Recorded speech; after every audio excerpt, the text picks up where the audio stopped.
bem-vindos ao nascimento desse canal.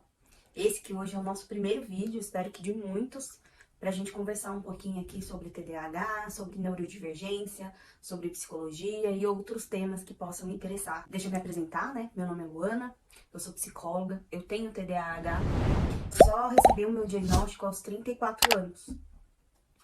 Eu já desconfiava lá desde a época da faculdade, que foi quando foi a primeira vez que eu tive contato com o tema. Até então eu nunca tinha ouvido falar sobre TDAH. Acho que eu até tinha ouvido falar alguma coisa de hiperatividade, mas assim, muito raso, muito por cima. Então aí na faculdade, durante uma aula, a professora falou sobre os sintomas, né, sobre os critérios de avaliação do DSM, acho que na época nem era, acho que era, não sei se era o 3 ou se já era o 4. Agora já tem até o 5 aí saindo, enfim. Mas enfim, sobre os critérios de avaliação, eu lembro que praticamente tudo bateu, assim. A única coisa que não batia é porque eu não tenho a hiperatividade física. Mas o resto bateu, assim, de ponta a ponta. E eu falei, nossa, olha, eu acho que eu tenho esse negócio aí. E eu até perguntei pra professora, né, na aula, falei, tem como a pessoa ter isso e não ser hiperativa? E aí ela comentou, né, que existia o tipo predominantemente desatento. E eu falei, eu tenho isso aí. Eu pensei comigo, na verdade, né? Eu tenho esse negócio aí. E aí, na época eu não tinha um profissional que conseguisse me dar esse diagnóstico. Na verdade, era mais para tratar no ambiente escolar, com crianças, era para avaliar crianças. E, tipo, a gente nem chegou a falar sobre diagnóstico de adulto, assim, durante a faculdade. Então, meio que, tipo, eu achava assim, sei lá, meu tempo de receber o diagnóstico passou, sabe? Então, eu nem sabia que podia ser feito o diagnóstico em adulto. Então, isso durante a faculdade, pra vocês verem o quanto a gente sabe do tema durante, né, tipo, o curso. Vai do profissional se atualizar e correr atrás da informação. Hoje eu acredito que tenha mais informação por conta do quanto o assunto ficou popular, né? Mas na minha época se falava muito pouco.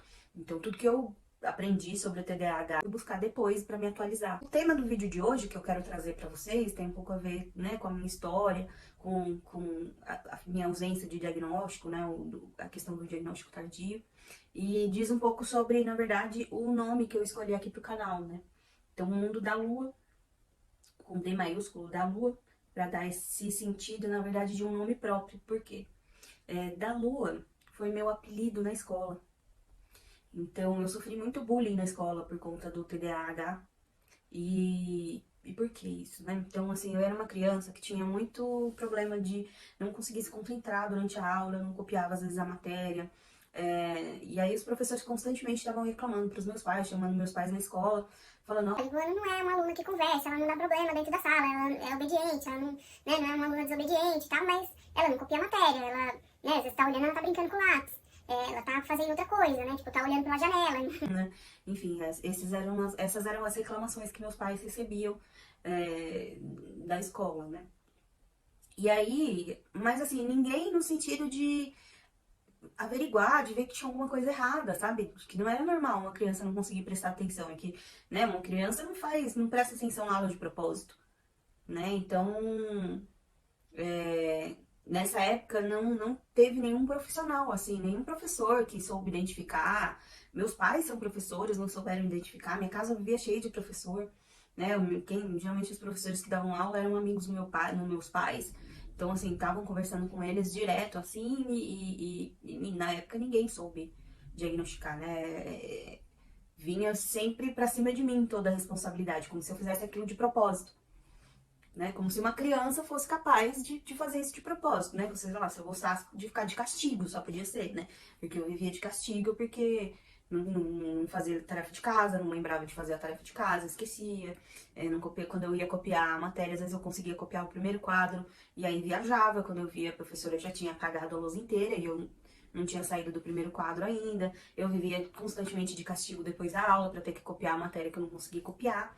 E ninguém soube me ajudar, assim, sabe? Tipo, nunca nenhum professor, tipo, falou assim, ó, vamos, sei lá, tentar fazer alguma coisa no sentido de ajudar. Era sempre no sentido de tentar me punir de alguma forma, como se eu fizesse aquilo que eu queria. E os meus colegas vendo aquilo, vendo que eu era distraída, que eu tava sempre distraída, sempre viajando, né? Na época eu passava a novela, aquela novela acho que chama Capitães de Areia, acho que é isso, que tinha o Tonho da Lua. Então começou a coisa, porque a Luana vive no mundo da lua. Porque inclusive os professores chamavam minha atenção na frente da sala inteira. né? Muito bom. Enfim, como não tratar os alunos, professores que estão aqui nesse canal, por favor. Os alunos, né, me colocavam uns mais infinitos apelidinhos, enfim. E aí um que acabou pegando muito por conta do meu nome, né, Luana, eles associaram com a história do Tonho da Lua e com o fato de eu viver no mundo da Lua. Então acabou virando um pouco, esse era o meu apelido na escola, que óbvio, eu não gostava e eu, né, como todo mundo sabe, quando a gente não gosta de um apelido, ele pega mais ainda. E por muito tempo isso me machucou muito, sabe? Pra eu estar conseguindo falar isso, assim, numa boa, sem chorar, sem, né, sentir, tipo, foi muita terapia, muita terapia, muito tempo de terapia, muita ressignificação, assim. Então, por isso que o canal hoje, né, tipo, esse primeiro vídeo, eu quis falar sobre isso, falar sobre ressignificar a lua, sobre o sentido que isso tem pra mim hoje, né? Porque de uma dificuldade que eu tinha, de um transtorno que me marcou muito fortemente durante toda a vida, que me causou uma série de traumas, de problemas, né? Eu tenho comorbidades, trato dessas comorbidades também. Eu fiz meu trabalho. Então, assim, quando eu consegui o apoio correto, quando eu consegui ter acesso à informação correta, tipo, a vida, nossa, muda completamente, né? Muda completamente. Você tá tentando ali bater cabeça, tentando ser igual às outras pessoas a vida inteira, e de repente era só saber que é de outro jeito, que não é desse jeito. Quer dizer, lógico que não é só isso, né? Muito mais que isso, mas é, é o primeiro passo, assim, saber que você é uma pessoa neurodivergente, que você não tem que ficar baseando a sua vida no modo neurotípico de viver. Então, aí você começa a entender certas coisas, a entender o porquê de certas coisas, e começa a ver a vida de uma forma diferente, né? Então, eu quis, dentro do meu trabalho, proporcionar isso para outras pessoas também. Porque eu sei o quanto é difícil achar um profissional que escuta, que entende o que a gente está falando, né? Que entende que o nosso jeito de ser é diferente das outras pessoas. Que não adianta falar assim, ah, é só você anotar, ah, é só você prestar mais atenção. Que não é por aí o caminho. A gente precisa de uma estratégia diferente, a gente precisa de uma atenção diferente. Então, é muito difícil achar profissionais que sejam neurotípicos, que consigam ter esse olhar para quem é neurodivergente. Então, eu acho interessante, né, que muitas pessoas hoje neurodivergentes estejam se dedicando a isso, porque acho que isso muda a perspectiva sobre o transtorno. Eu sei o que meu paciente passou quando ele me conta o que está acontecendo, né? Eu sei pelo que ele tá passando, sabe? É muito diferente de estar falando com uma pessoa que não sabe, que não entende o que é você procrastinar e que isso não é preguiça, que é muito diferente. Procrastinação de quem tem TDAH, né? Que é você fazer as coisas sempre no último minuto do segundo tempo, sabe? Tipo, e viver sempre com essa culpa de nossa, eu podia ter feito melhor, eu podia ter feito isso antes, eu podia ter feito, né? Então tem muitas coisas que tangenciam aí a nossa vida em relação ao transtorno, que faz muita diferença a gente falar com alguém que realmente entende sobre isso. Então era isso que eu queria proporcionar para as pessoas, não só para os meus pacientes, mas para as pessoas que me seguem aqui no canal também, me seguem lá no Instagram, que eu já estou há um tempo postando coisas sobre TDAH, conversando com algumas pessoas por lá. Então é poder proporcionar isso, tipo, falar e escutar pessoas que passaram pelas mesmas situações, que sabem o que é sofrer bullying na escola porque você não consegue prestar atenção e ser cobrada constantemente por isso, sem que isso seja algo da sua gerência, sabe? Tipo, você ser criança e ser responsabilizada por uma coisa que você não tem controle. Porque, né, uma criança não deixa de prestar atenção porque ela não quer, sabe? Eu lembro até, inclusive, de uma aula de uma professora falando, criança, a gente não diagnostica a criança com preguiça, a criança não tem preguiça. Se a criança não tá fazendo, é porque ela não tá conseguindo fazer. Ela não faz de propósito, ela não gosta de ganhar castigo, né? Eu não gostava de ficar de castigo depois da aula, então a criança não faz, a gente é adulto, né? Não tem controle sobre as coisas, mesmo com terapia, com medicação, com tudo, às vezes a gente ainda não consegue ter o controle 100% das coisas. Então imagina ali uma criança sem orientação nenhuma.